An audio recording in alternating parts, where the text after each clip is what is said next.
বন্ধুরা, ঈদ মোবারক সবাইকে। বলছি যে ওই কালকে ভিডিও একটা তো দেখাইছিলাম, আপনাদের সাথে শেয়ার করছিলাম।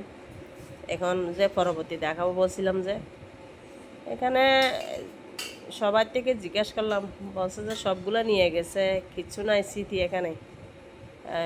দিদি ওখানে গেলে আপনার আরও কষ্ট হবে, ওই পারে এই পারে না, এরকম বলছে। কেউ এই পারে বলছে। দেখতেছি আমার দেখতেও খারাপ লাগতেছে, আর যাই নেই। তারপরেও ওদিকে এদিকে একটু ভিডিও করছি, ভিডিও করে মানে মেয়েকে নিয়ে সাগর পাড়ে গেছিলাম। যাওয়ার পরে এখানে ঘুরছি কতক্ষণ, ঘুরে টুরে তারপরে আমরা চলে আসতেছি। মেয়ে বলছে প্লেন একটা আকাশে সাগরের উপরে যাচ্ছে, প্লেনটা একটু ভিডিও করি। তো এরকম করে করলো। তো বলছি যে আবার আমরা চলে আসতেছি। এই সাগরটা সুন্দর লাগতেছে, অনেক লোক আছে ওখানে বসে বসে থাকছে।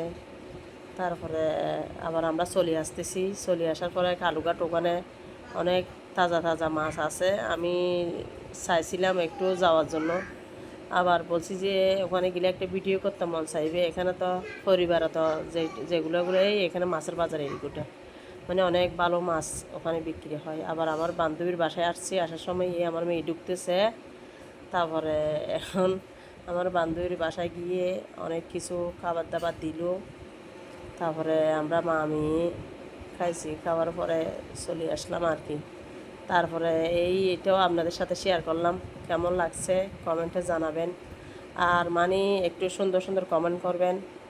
আর মানুষে তো উল্টো পাল্টা মানে কমেন্ট করে, এগুলো নিয়ে আমাদের ফ্যামিলির সমস্যা হয়, বুঝছেন। এই রঞ্জিত বড়ুয়াকে নাকি আমাকে কমেন্ট করছে, আমাকে উল্টো পাল্টা কমেন্ট করছে, ওগুলো নিয়ে অনেক ঝামেলা হয়ে গেছে। আমাকে মানে ফেসবুকও চালাতে দিচ্ছে না। কেন আপনারা ভাই এগুলো করেন? কেন করেন? আপনাদের তো কোনো দোষ করি নেই।